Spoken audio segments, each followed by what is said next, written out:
Hi all, നമുക്കിന്ന് ഇഡ്ഡലിക്കും ദോശയ്ക്കും ചോറിനൊപ്പം ഒക്കെ കൂട്ടി കഴിക്കാൻ പറ്റുന്ന നല്ല ടേസ്റ്റി ആയിട്ടുള്ള സാമ്പാർ എങ്ങനെ കുക്കറിൽ എളുപ്പത്തിൽ ചെയ്തെടുക്കാൻ നോക്കാം. അതിനായിട്ടൊരു കുക്കറിലേക്ക് 100 ഗ്രാം സാമ്പാർ പരിപ്പ് ഇട്ടിട്ടുണ്ട്.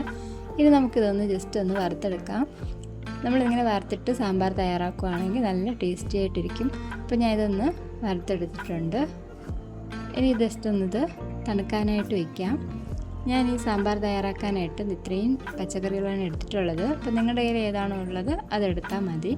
അപ്പോൾ ഇതൊന്ന് കഴുകി വൃത്തിയാക്കി ഇതുപോലെ ഒന്ന് കട്ട് ചെയ്തിട്ടെടുക്കാം.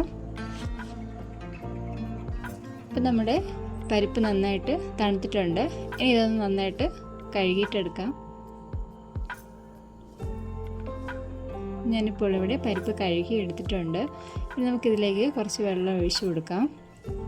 നമുക്ക് പരിപ്പ് സെപ്പറേറ്റ് ഇതുപോലെ വേവിച്ചതിന് ശേഷം പച്ചക്കറി ചേർത്ത് സാമ്പാർ തയ്യാറാക്കാം. അല്ലാതെ എല്ലാം കൂടി ഒരുമിച്ച് ഇതുപോലെ ഇട്ടും നമുക്ക് തയ്യാറാക്കിയെടുക്കാം. ഞാനിപ്പോൾ എളുപ്പത്തിൽ തയ്യാറാക്കാനായിട്ട് ഞാൻ പരിപ്പിനോടൊപ്പം തന്നെ എല്ലാ പച്ചക്കറികളും ചേർത്താണ് തയ്യാറാക്കുന്നത്. ഇതിലേക്ക് കുറച്ച് മഞ്ഞൾപ്പൊടിയും ഉപ്പും കൂടി ചേർത്ത് ആവശ്യത്തിന് വെള്ളം ഒഴിച്ച് കുക്കർ അടച്ച് വെച്ച് ഒരു 3 വിസിൽ നമുക്ക് അടിച്ചെടുക്കാം. നമുക്ക് വേണമെങ്കിൽ വെണ്ടയ്ക്ക സെപ്പറേറ്റ് വേവിച്ചും ഇതിലേക്ക് ഇടാം. ഞാനിപ്പോൾ വളരെ എളുപ്പത്തിൽ ചെയ്യാനായിട്ടാണ് ഇതുപോലെ ഒരുമിച്ച് അടിച്ചെടുക്കുന്നത്. അപ്പോൾ 3 വിസിൽ കേട്ടിട്ടുണ്ട്. ഇതിപ്പോൾ പ്രഷറൊക്കെ പോയതിന് ശേഷം നമുക്കൊന്ന് തുറന്ന് നോക്കാം. അപ്പോൾ നമ്മുടെ പരിപ്പും പച്ചക്കറിയൊക്കെ നന്നായിട്ട് വെന്ത് കിട്ടിയിട്ടുണ്ട്. ഇനി നമുക്കിതിലേക്ക് ആവശ്യത്തിന് മല്ലിപ്പൊടിയും മുളക് പൊടി ചേർത്ത് കൊടുക്കാം. ഞാനിവിടെ 1 ടേബിൾ സ്പൂൺ മല്ലിപ്പൊടിയും 2 ടീസ്പൂൺ മുളക് പൊടിയാണ് ചേർത്തിട്ടുള്ളത്. നിങ്ങൾക്ക് ആവശ്യമായ എരിവിനനുസരിച്ച് മുളക് പൊടിയും ചേർത്ത് കൊടുക്കാവുന്നതാണ്. ഇതിലേക്ക് ഒരു 1/4 ടീസ്പൂൺ ഉലുവാപ്പൊടിയും 1 ടേബിൾ സ്പൂൺ വറുത്ത ഉഴുന്ന് പരിപ്പും കടലപ്പരിപ്പും കൂടി ചേർത്ത് അതിൻ്റെ പൗഡറാണ് ചേർത്ത് കൊടുത്തിട്ടുള്ളത്. അപ്പോൾ അത് നിങ്ങൾക്ക് ആവശ്യമുണ്ടെങ്കിൽ ചേർത്ത് കൊടുക്കുക. എങ്കിൽ നമുക്ക് നല്ല കട്ടിയോട് കൂടി നല്ല ടേസ്റ്റി ആയിട്ടുള്ള സാമ്പാർ കിട്ടും. അപ്പോൾ ഞാൻ അത് 1 ടേബിൾ സ്പൂൺ ചേർത്ത് കൊടുത്തിട്ടുണ്ട്. ഇതിലേക്ക് പുളിവെള്ളം ചേർത്ത് കൊടുക്കാം. ഒരു നെല്ലിക്ക വലിപ്പത്തിനുള്ള പുളിയാണ് ചേർത്ത് കൊടുത്തിട്ടുള്ളത്.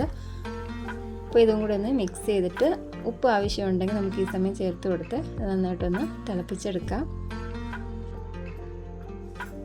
കുറച്ച് കായപ്പൊടി ചേർത്ത് കൊടുക്കാം.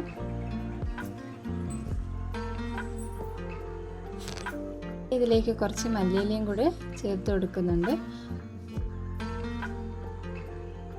അപ്പോൾ ഇനി നമുക്കിതിലേക്ക് കടുക് പൊട്ടിച്ച് ഒഴിച്ചു കൊടുക്കാം. അതിനായിട്ട് ഒരു പാനിലേക്ക് കുറച്ച് വെളിച്ചെണ്ണ ഒഴിച്ചു കൊടുത്തിട്ടുണ്ട്.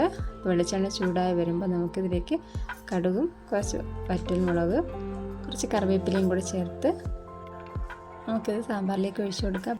അപ്പോൾ നമ്മുടെ സാമ്പാർ ഇവിടെ റെഡി ആയിട്ടുണ്ട്. അപ്പോൾ വളരെ ഈസിയാണ് ഈ സാമ്പാർ തയ്യാറാക്കാനായിട്ട്, അതുപോലെ വളരെ ടേസ്റ്റി ആയിട്ടുണ്ട്. അപ്പോൾ എല്ലാവരും ഒന്ന് ട്രൈ ചെയ്ത് നോക്കുക. അപ്പോൾ വീഡിയോ ഇഷ്ടമായി മറക്കാതെ ഒന്ന് ലൈക്ക് ചെയ്യുക. Thank you for watching.